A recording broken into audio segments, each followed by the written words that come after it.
Indian premier league ಅಂದ್ರೆ IPL ಎಲ್ಲರಿಗೂ ಗೊತ್ತು. IPL ಟೂರ್ನಮೆಂಟ್ ಶುರುವಾದ್ರೆ ಸಾಕು, ಪ್ರತಿಯೊಬ್ಬರ ಮನೆ ಮನದಲ್ಲೂ ಕಾವು ಜೋರಾಗಿರುತ್ತೆ. ಆದ್ರೆ IPL ಸೀಸನ್ ಮುಗಿದ್ಮೇಲೆ 1 ವರ್ಷದವರೆಗೂ ಕಾಯಬೇಕು ಅನ್ನೋ ಚಿಂತೆ ಹಲವು ಕ್ರೀಡಾ ಅಭಿಮಾನಿಗಳಿಗೆ ಕಾಡುತ್ತೆ. ಆದ್ರೀಗ ಆ ಚಿಂತೆ ಬಿಟ್ಟು ಬಿಡಿ, ಯಾಕಂದ್ರೆ IPL ಸ್ಟೈಲ್ ನಲ್ಲೇ ನಮ್ಮ ಮಿತ್ರವೃಂದ ಕ್ರಿಕೆಟ್ ಟೂರ್ನಮೆಂಟ್ ಆಯೋಜಿಸಲಾಗಿದ್ದು ಫುಲ್ ಎಂಟರ್ಟೈನ್ಮೆಂಟ್ ಮಾಡೋಕೆ ಬಂದಿದೆ. ಹೌದು, ಕರ್ನಾಟಕ ಕ್ರಿಕೆಟ್ ಇತಿಹಾಸದಲ್ಲೇ ಪ್ರಪ್ರಥಮ ಬಾರಿಗೆ IPL ಮಾದರಿಯಲ್ಲಿ ನಮ್ಮ ಮಿತ್ರವೃಂದ ಕ್ರಿಕೆಟ್ ಟೂರ್ನಮೆಂಟ್ ಆಯೋಜಿಸಿದೆ. 2010ರಲ್ಲೇ ಉದಯಿಸಿರುವ ನಮ್ಮ ಮಿತ್ರವೃಂದ ಟೂರ್ನಮೆಂಟ್ ಈ ಬಾರಿ IPL ಮಾದರಿಯಲ್ಲಿ ಎಂಟ್ರಿ ಕೊಡ್ತಿದೆ. IPL ರೀತಿಯಲ್ಲೇ ಫ್ರಾಂಚೈಸಿಗಳು, ಆಟಗಾರರ ಹರಾಜು ಅಂದ್ರೆ ಬಿಡ್ಡಿಂಗ್, ಪ್ರಮೋಷನ್ ಎಲ್ಲವೂ ಭರ್ಜರಿಯಾಗಿ ನಡೆದಿದೆ. ನಮ್ಮ ಮಿತ್ರವೃಂದ ಕಪ್ 2025 ಟೂರ್ನಿಯನ್ನ ಮಿತ್ರವೃಂದ ಸಂಸ್ಥಾಪಕರಾದ ಸತೀಶ್ BR ಅವರು ಆಯೋಜನೆ ಮಾಡಿದ್ದು, ಅವರ ಸಂಗಡಿಗರು ಈ ಟೂರ್ನಿಗೆ ಕೈಜೋಡಿಸಿದ್ದಾರೆ. ನಮ್ದು ಮುಂಚೆ ಮಿತ್ರವೃಂದ ಅಂತ ಒಂದು ಗ್ರೂಪ್ ಇತ್ತು. ನಾವು ರೆಸಾರ್ಟ್ ಅಲ್ಲಿ ಯಾವಾಗ ನಾವು ಫ್ರೀ ಇದ್ದಾಗ ಹೋಗಿ ಒಂದು ಗ್ರೌಂಡ್ ಬುಕ್ ಮಾಡ್ಕೊಂಡು ನಮ್ಮ ತಂಡದವರು ಒಂದು ಟೂರ್ನಮೆಂಟ್ 3 ಟೀಮ್ ಮಾಡ್ಕೊಂಡು ಒಂದು ಟೂರ್ನಮೆಂಟ್ ಮಾಡ್ತಾ ಇದ್ದ. ನಾವೇ ಅದರಲ್ಲಿ ಖುಷಿ ಪಡ್ತಾ ಇತ್ತು. ಅದೇ ರೀತಿ ಈ ಖುಷಿನ ನಮ್ಮ ದಾಸಹಳ್ಳಿಯಲ್ಲಿ ಇನ್ನು ಹುಡುಗರುಗಳು ಇವಾಗ ತಾನೇ ಬೆಳಕಿಗೆ ಬರೋಂಥ ಹುಡುಗರು ಇದ್ದಾರೆ.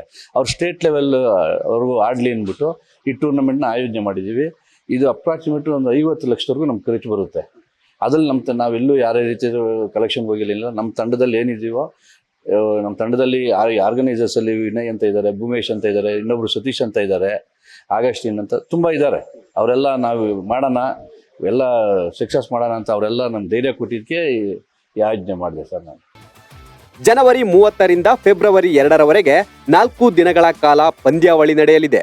ಬಾಗಲಗುಂಟೆಯ MES ಲೇಔಟ್ನಲ್ಲಿರುವ ಮೈದಾನದಲ್ಲಿ ನಡೆಯುವ ಕ್ರೀಡಾಕೂಟದಲ್ಲಿ ಒಟ್ಟು 16 ತಂಡಗಳು ಭಾಗಿಯಾಗ್ತಿವೆ. ಸ್ಥಳೀಯ ಪ್ರತಿಭೆಗಳನ್ನ ಬೆಳೆಸಬೇಕು, ಸ್ಥಳೀಯರನ್ನ ಪ್ರೋತ್ಸಾಹಿಸಬೇಕು ಅನ್ನೋ ಉದ್ದೇಶದೊಂದಿಗೆ ಈ ಟೂರ್ನಮೆಂಟ್ ನಡೆಯುತ್ತಿದೆ. ಇನ್ನು ಈಗಾಗಲೇ ಟ್ರೋಫಿ ಗೆಲ್ಲಲು ಟೆನ್ನಿಸ್ ಬಾಲ್ ಟೂರ್ನಮೆಂಟ್ ನಲ್ಲಿ ಪ್ರಖ್ಯಾತವಾಗಿರುವ 16 ತಂಡಗಳು ಭರ್ಜರಿ ವರ್ಕೌಟ್ ನಡೆಸಿವೆ.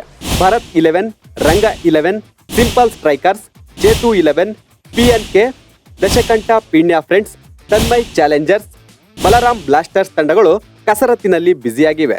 ಇದರ ಜೊತೆಗೆ GNR ಫೌಂಡೇಶನ್, ಹನುಮಂತೇಗೌಡರು 11, Vidhatri Chikkasanda, Chetu 11, Jayant 11, JS warriors, hurricane ಪರ್ವಂ, SS 11 ಟೀಮ್ಗಳು ಸರ್ವ ಸನ್ನದ್ಧವಾಗಿವೆ. ಮೂಲ ನಾನು ಕ್ರಿಕೆಟ್ ಪ್ಲೇಯರ್. ನಾನು ಸುಮಾರು 35 ವರ್ಷಗಳಿಂದ ಸತತವಾಗಿ ಕ್ರಿಕೆಟ್ ಆಡ್ಕೊಂಡು ಬಂದಿದ್ದೀನಿ. ಅದರಲ್ಲೂ ನನ್ನ ಸ್ನೇಹಿತ ಸತೀಶ್ ಅವರು ಈ ಟೂರ್ನಿಮೆಂಟ್ನ ಆಯೋಜನೆ ಮಾಡ್ತಂದ್ರೆ ಭಾಳ ಖುಷಿ ಆಯ್ತು. ಮತ್ತೆ ಈ ಒಂದು ವಿಶೇಷವಾದಂಥ ಒಂದು ಟೂರ್ನಿಮೆಂಟು, ಎಲ್ಲರೂ ಟೂರ್ನಿಮೆಂಟ್ ಮಾಡ್ತಾರೆ, ಆ ಥರ ಟೂರ್ನಿಮೆಂಟ್ ಅಲ್ಲ ಇದು. ಈ ಟೂರ್ನಿಮೆಂಟ್ಗೆ ಒಂದು ವಿಶೇಷಗಳು ಇರ್ತದೆ, ಪ್ರಾಮುಖ್ಯತೆ ಇರ್ತದೆ. ಮತ್ತೆ IPL ಮಾದರಿಯಲ್ಲಿ ಕ್ರಿಕೆಟ್ ಮಾಡ್ತಾರೆ. ಇದು ಸೆಕೆಂಡ್ IPL, ಮಿನಿ IPL ಅಲ್ಲ, IPL ಥರನೇ ಇರುತ್ತೆ. ಇಲ್ಲಿವರೆಗೂ ಇವ್ರು ಮಾಡಿರ್ತಕ್ಕಂಥದ್ದೆಲ್ಲ ಭಾಳ ಚೆನ್ನಾಗಿ ಆರ್ಗನೈಸ್ ಮಾಡಿದ್ದಾರೆ. ಎಲ್ಲ 400 ಜನ ಕ್ರಿಕೆಟ್ ಪ್ಲೇಯರ್ನ ಕರೆಸಿ ಒಂದು ಹೋಟೆಲ್ ಕೂರಿಸಿ ಅಲ್ಲಿ ಹರಾಜ್ಗೆ ಇದು ಮಾಡಿದ್ದಾರೆ. 16 ತಂಡ ಭಾಗವಹಿಸಿದೆ. ಇದೆಲ್ಲ ನೋಡಿದಾಗ ನಿಜವಾಗೂ IPL ಥರನೇ ಈ ಟೂರ್ನಿಮೆಂಟು ಆಗುತ್ತೆ ಅಂತ ನನಗೆ ವಿಶ್ವಾಸ ಇದೆ. ಮತ್ತೆ ಅದೇ ರೀತಿ ಈ ಒಂದು ಕ್ರಿಕೆಟ್ ಟೂರ್ನಿಮೆಂಟ್ ನಡೆಸ್ತಾ ಇರ್ತಕ್ಕಂಥ ನಮ್ಮ ಈ ಒಂದು ಏನು ನಮ್ಮ ಮಿತ್ರ ಮಂಡಳಿ ಇದಿದೆಯಲ್ಲ, ಅವ್ರು ಎಲ್ಲರೂ ಸಹ ಬಹಳ ಯಶಸ್ವಿಯಾಗಿ ಮಾಡ್ತಾರೆ ಅಂತ ನನಗೆ ವಿಶ್ವಾಸ ಇದೆ. ಇನ್ನು ಟೂರ್ನಮೆಂಟ್ ನಲ್ಲಿ ಟ್ರೋಫಿ ಜೊತೆಗೆ ವಿವಿಧ ಅವಾರ್ಡ್ಗಳನ್ನು ನೀಡಲಾಗುತ್ತೆ. Fair play award, best bowler, best batsman ಸೇರಿದಂತೆ ಹಲವು ಪ್ರಶಸ್ತಿಗಳನ್ನ ಆಟಗಾರರನ್ನ ಪ್ರೋತ್ಸಾಹಿಸುವ ನಿಟ್ಟಿನಲ್ಲಿ ಕೊಡಲಾಗುತ್ತದೆ. Best owner of the tournament ಬೆಳ್ಳಿ ಟ್ರೋಫಿಯನ್ನ 3 ತಂಡಗಳಿಗೆ ನೀಡಲಾಗುತ್ತೆ. ವಿಶೇಷ ಅಂದ್ರೆ ಬಾಸ್ ಟಿವಿ ಕನ್ನಡ ಚಾನೆಲ್ ಹಾಗೂ M ಸ್ಪೋರ್ಟ್ಸ್ ನಲ್ಲಿ ಟೂರ್ನಮೆಂಟ್ ನ ಪ್ರತಿ ಪಂದ್ಯಗಳನ್ನ ನೇರ ಪ್ರಸಾರದಲ್ಲಿ ವೀಕ್ಷಿಸಬಹುದು. Bureau report, boss TV Kannada. Latest ಹಾಗೂ ಇಂಟ್ರೆಸ್ಟಿಂಗ್ ಸುದ್ದಿಗಳಿಗಾಗಿ ಬಾಸ್ ಟಿವಿ ಕನ್ನಡ ಚಾನೆಲ್ನ ಸಬ್ಸ್ಕ್ರೈಬ್ ಮಾಡಿ. ಹಾಗೆಯೇ ಬೆಲ್ ಐಕಾನ್ ಪ್ರೆಸ್ ಮಾಡಿ.